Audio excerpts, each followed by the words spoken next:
I'm your host, Alex Jones, and we are going to be live here today for the next 3 hours. And man, it is the age of staged global destabilization on every front. We are going to be looking at the latest ISIS activities as staged provocations are developed and deployed ahead of possible U.S.-Syria war.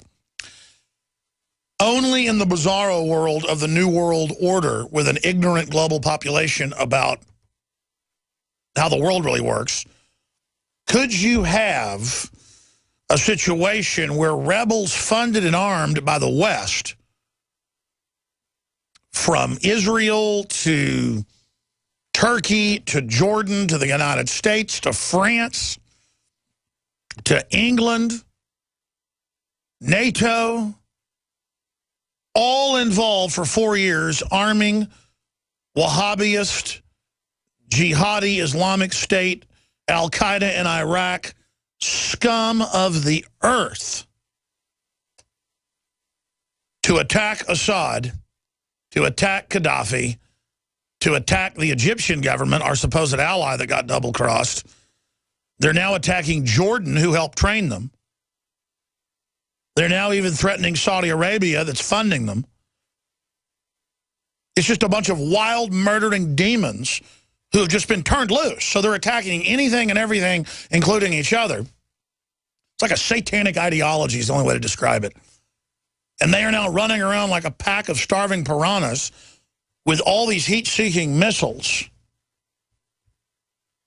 I talked to a, quote, city official yesterday that I ran into at Barton Springs, and he said, you don't know about the surface-to-air missiles? And I knew who the guy was. I went and looked him up. I'm not going to say his name. He goes, this is off record, my name, you can bring it up. You didn't know that they found surface-to-air missiles just a couple of years ago crossing the border out of Mexico and were found at the Salvation Army in Austin? And so I'm going to have to investigate into that. And he said, that's all I'm telling you, look into it. And I'm sure the police out there that are more senior, they know about it. Maybe you can call in and give us the specifics. But that's just how bizarre all of this is getting. Just crates outside the Salvation Army show up in the alley, I guess to be picked up by somebody else, and somebody else went and looked at them and said, what are these, and called the police. And notice you never heard about it on the news. And his words were, it was quite a few crates. I don't mean to go off on a jag about that.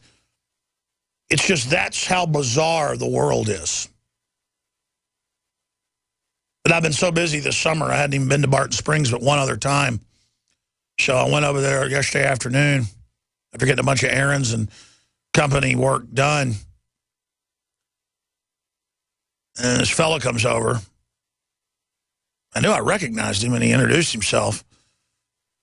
And about 2 minutes into the conversation, sitting there in the Springs, he said, oh, yeah, we're talking about Al-Qaeda and surface-to-air missiles.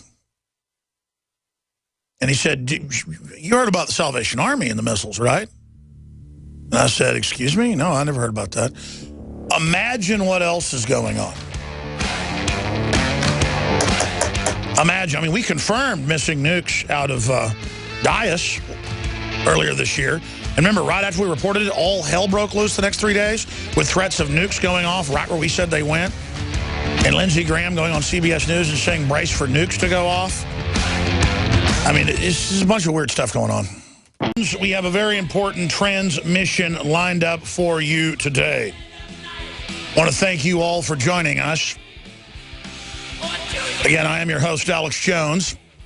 We have architect and engineer Richard Gage joining us with updates on the scientific impossibility that was the official narrative of 9/11 and his progress getting tens of thousands of other engineers and others to go public, and a lot of new evidence that's come out.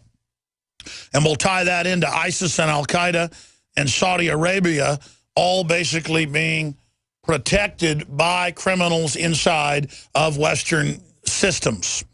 both corporate and governmental, in the security apparatus that wishes to fully take over society and set itself on a throne of totalitarian surveillance and paramilitary oppression, martial law eternal, over all economic systems, over religious systems, over the family, the total control freak technocracy, the scientific dictatorship. And it's being delivered to us through contrived medical crises, collapsing border crises, radical Islamic, jihadi crises, energy crises, where every sector of the economy is gamed. Let's just give you some of the headlines here. UK police say merely watching a James Foley beheading video may be an act of terrorism. Man, you talk about political correctness. England is the model of mental oppression, where you can't even criticize youth burning down your city or you're a racist. And they're bringing that here. Last year, people thought we were joking when we reported it was mainstream news. With a straight face, they said, do not bring brown bags to city buildings. They are racist. No one ever claimed a brown bag had any... That's like saying you can't have white sheets on your bed because it secretly means you're a Klan member. Or you can't have a white car. If a black guy's driving a white car, he must be a Klan member. And again, they know it's mentally ill. They're getting you to accept an idea where all human activity and all information is basically a crime selectively enforced. It's like the different supplement laws they've passed in California, where you can't even have 1 part per million of lead in any of your supplement when there's like 20 parts per million in 1 bite of cabbage on average. Or you breathe in 55 parts per million a day, basically anywhere in the country. But a supplement can't even have over 0.5 1 parts per million. Nothing, basically there's nothing out there but things like pure iodine that doesn't have something else in it.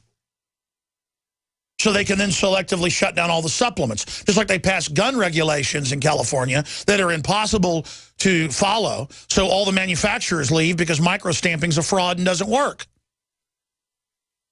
See, this is how they're shutting us down. Before I get into all the news, let me give you an example, because I was thinking about this yesterday as a sign of the country collapsing.